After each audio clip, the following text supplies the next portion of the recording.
ਇਹ ਅਮਰੀਕਾ ਵੱਲ ਹੋਰ ਖਬਰਾਂ ਕੀ ਕੁਝ ਵਾਪਰ ਰਿਹਾ ਦੁਨੀਆ 'ਚ ਤੇ ਅਮਰੀਕਾ ਦੇ ਵਿੱਚ ਅੱਜ ਪ੍ਰੈਜ਼ੀਡੈਂਟ ਡੋਨਲਡ ਟਰੰਪ ਹੋਣਾ ਨੇ ਇਲੋਨ ਮਸਕ ਹੋਣਾ ਦੀ ਅਥਾਰਟੀ ਦੇ ਉੱਤੇ ਲਿਮਟ ਲਾਈ ਹੈਗੀ ਆ। ਕਿਉਂਕਿ ਬੈਕਲੈਸ਼ ਬਹੁਤ ਹੋ ਰਿਹਾ, ਖਾਸ ਕਰਕੇ ਬੀਏ ਵੈਟਰਨ ਅਫੇਅਰਸ ਦੇ ਵਿੱਚੋਂ ਹਜ਼ਾਰਾਂ ਦੀ ਗਿਣਤੀ 'ਚ ਲੋਕਾਂ ਨੂੰ ਲੇ ਆਫ ਕੀਤਾ ਗਿਆ ਆ ਤੇ ਫੌਜੀ ਜਿਹੜੇ ਆ ਕਾਫੀ ਔਖੇ ਆ ਜਾਂ ਜਿਨ੍ਹਾਂ ਨੇ ਫੌਜ ਦੇ ਵਿੱਚ ਕੰਮ ਕੀਤਾ ਆ।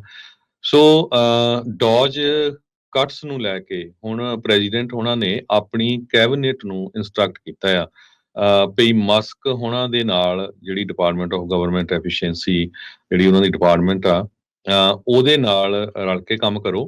ਪਰ ਇਹ ਤੁਹਾਡਾ ਡਿਸੀਜਨ ਤੁਹਾਡਾ ਹੋਊਗਾ ਕੈਬਨਿਟ ਦਾ, ਨਾ ਕਿ ਇਲੋਨ ਮਸਕ ਦਾ। ਕਿਹੜੇ ਲੋਕਾਂ ਨੂੰ ਤੁਸੀਂ ਰੱਖਣਾ ਹੈਗਾ ਆ, ਕਿਹੜੇ ਲੋਕਾਂ ਨੂੰ ਕੱਢਣਾ ਹੈਗਾ। ਕਹਿੰਦੇ ਵੀ ਬਹੁਤ ਸਾਰੇ ਜਿਹੜੇ EMPLOYEE ਆ, ਟਰੰਪ ਉਹਨਾਂ ਨੇ ਇਹ ਕਿਹਾ ਵੀ ਉਹ ਗੁੱਡ ਹੈਗੇ ਆ, ਬਹੁਤ ਲੰਮੇ ਸਮੇਂ ਤੋਂ ਕੰਮ ਕਰਦੇ ਆ। ਸੋ ਉਹ ਜਿਹੜੇ ਗੁੱਡ ਵਰਕਰਸ ਹੈਗੇ ਆ ਉਹਨਾਂ ਨੂੰ ਰੱਖੋ ਤੇ ਬਾਕੀ ਜਿਹੜੇ ਆ ਤੁਸੀਂ ਡੋਜ਼ ਵਾਲਿਆਂ ਨਾਲ ਰਲ ਕੇ ਜਿਹੜੇ ਆ ਉਹਨਾਂ ਨੂੰ ਕੱਢ ਸਕਦੇ ਹੈਗੇ ਆ। ਸੋ ਕਹਿੰਦੇ ਇੱਕ ਤਰ੍ਹਾਂ ਦੇ ਨਾਲ ਸਵੀਪਿੰਗ ਕੱਟਸ ਕੀਤੇ ਗਏ ਸੀ ਡੋਜ਼ ਵੱਲੋਂ। ਲਾ ਸੂਟਸ ਕਿੰਨੇ ਹੋਏ ਆ, ਵੋਟਰਸ ਦੇ ਵਿੱਚ ਐਂਗਜ਼ਾਇਟੀ ਹੈਗੀ ਆ। ਰਿਪਬਲਿਕਨਸ ਸੈਨੇਟਰਸ ਜਦੋਂ ਟਾਊਨ ਹਾਲ ਮੀਟਿੰਗ ਕਰਦੇ ਆ ਉੱਥੇ ਲੋਕ ਫਿਰ ਰੌਲਾ ਪਾਉਂਦੇ ਆ ਤੇ ਈਵਨ ਸੈਕਟਰੀ ਜਿਹੜਾ ਆ ਹਾਊਸ ਸਪੀਕਰ ਸੌਰੀ ਉਹਨਾਂ ਨੇ ਇਹ ਕਿਹਾ ਸੀ ਭਈ ਰਿਪਬਲਿਕਨਸ ਨੂੰ ਟਾਊਨ ਹਾਲ ਮੀਟਿੰਗਸ ਬੰਦ ਕਰ ਦੇਣੀਆਂ ਚਾਹੀਦੀਆਂ ਹੈਗੀਆਂ। ਸੋ ਇਹ ਡੈਮੋਕ੍ਰੇਸੀ ਆ, ਡੈਮੋਕ੍ਰੇਸੀ 'ਚ ਤੁਹਾਡੇ ਜਿਹੜੇ ਵੋਟਰਸ ਆ ਉਹਨਾਂ ਨੂੰ ਤਾਂ ਸੁਣਨਾ ਪੈਣਾ ਹੈਗਾ। ਸੋ ਇਸ ਕਰਕੇ ਮੈਨੂੰ ਲੱਗਦਾ ਵੀ ਹੁਣ ਪ੍ਰੈਜ਼ੀਡੈਂਟ ਟਰੰਪ ਉਹਨਾਂ ਨੇ ਥੋੜਾ ਜਿਹਾ ਹੱਥ ਮਸਕ ਤੋਂ ਪਿੱਛੇ ਖਿੱਚਿਆ ਹੈਗਾ। ਸੋ ਆਪਣੀ ਪੂਰੀ ਕੈਬਨਿਟ ਨੂੰ ਉਹਨਾਂ ਨੇ ਇਹ ਕਿਹਾ ਆ ਵੀ ਤੁਸੀਂ ਆਪ ਇਨਵੋਲਵ ਹੋਵੋ ਤੇ ਕਿਸ ਤਰ੍ਹਾਂ ਜਿਹੜਾ ਆ ਆਪਾਂ ਫਰਾਡ ਤੇ ਵੇਸਟ ਰਿਡਕਸ਼ਨ ਕਰ ਸਕਦੇ ਹੈਗੇ ਆ। ਕਹਿੰਦੇ ਵੀ ਘੱਟੋ ਘੱਟ 15% ਸਾਨੂੰ ਜਿਹੜੀ ਰਿਡਕਸ਼ਨ ਆ ਉਹ ਕਰਨੀ ਪੈਣੀ ਹੈਗੀ ਆ।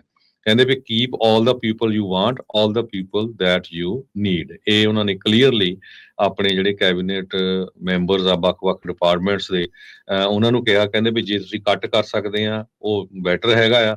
ਇਹ ਜੇ ਤੁਸੀਂ ਨਹੀਂ ਵੀ ਕੱਟ ਕਰ ਸਕਦੇ ਤੇ then Elon will do the cutting.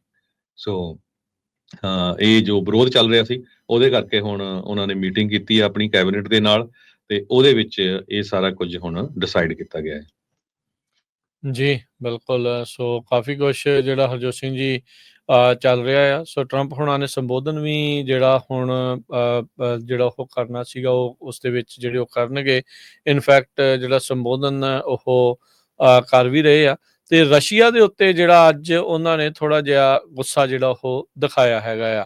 ਉਹਨਾਂ ਨੇ ਰਸ਼ੀਆ ਦੇ ਉੱਤੇ ਕਹਿੰਦੇ ਸੈਂਕਸ਼ਨਸ ਤੇ ਟੈਰਿਫਸ ਉਹ ਲਾਉਣ ਦੀ ਜਿਹੜੀ ਆ ਉਹ ਚੇਤਾਵਨੀ ਆ ਉਹ ਦੇ ਦਿੱਤੀ ਆ। ਕਹਿੰਦੇ ਵੀ ਜਿੰਨੀ ਦੇਰ ਤੱਕ ਜੇਕਰ ਤੁਸੀਂ ਬੇਸਿਕਲੀ ਯੂਕਰੇਨ ਦੇ ਨਾਲ ਪੀਸ ਡੀਲ ਨਹੀਂ ਬਣਾਉਂਦੇ ਤਾਂ ਤੁਹਾਡੇ ਉੱਤੇ ਜਿਹੜੇ ਸੈਂਕਸ਼ਨਸ ਤੇ ਟੈਰਿਫ ਜਿਹੜੇ ਉਹ ਲਾ ਦਿੱਤੇ ਜਿਹੜੇ ਹੋ ਜਾਣਗੇ। ਕਹਿੰਦੇ ਵੀ ਜਿਹੜੇ ਇਸ ਟਾਈਮ ਫੈਕਟ ਆਪਣੇ ਸਾਹਮਣੇ ਆ ਵੀ ਰਸ਼ੀਆ ਇਸ ਟਾਈਮ ਯੂਕਰੇਨ ਨੂੰ ਬੁਰੀ ਤਰ੍ਹਾਂ ਪਾਊਂਡ ਕਰ ਰਿਹਾ ਆ ਬੈਟਲਫੀਲਡ ਦੇ ਉੱਤੇ ਤੇ ਮੈਂ ਕੰਸੀਡਰ ਕਰ ਰਿਹਾ ਆ ਵੀ ਬੈਂਕਿੰਗ ਸੈਂਕਸ਼ਨਸ ਤੇ ਟੈਰਿਫਸ ਰਸ਼ੀਆ ਦੇ ਉੱਤੇ ਜਿਹੜੇ ਉਹ ਲਾ ਦਿੱਤੇ ਜਾਣ ਜਿੰਨੀ ਦੇਰ ਤੱਕ ਉਹ ਸੀਜ਼ ਫਾਇਰ ਨਹੀਂ ਕਰਦੇ ਤੇ ਫਾਈਨਲ ਸੈਟਲਮੈਂਟ ਐਗਰੀਮੈਂਟ ਜਿਹੜਾ ਪੀਸ ਦੇ ਉੱਤੇ ਨਹੀਂ ਬਣ ਜਾਂਦਾ। ਕਹਿੰਦੇ ਵੀ ਦੋਨਾਂ ਨੂੰ ਰਸ਼ੀਆ ਤੇ ਯੂਕਰੇਨ ਨੂੰ ਮੈਂ ਇਹ ਕਹਿਣਾ ਵੀ ਟੇਬਲ ਦੇ ਉੱਤੇ ਆਓ ਬਿਫੋਰ ਇਟਸ ਟੂ ਲੇਟ।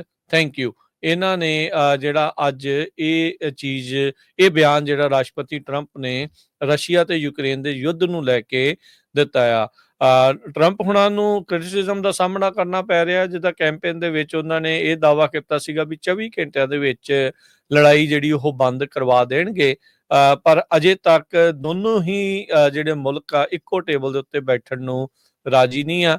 ਜਿੱਥੇ ਜਦੋਂ ਇੱਕ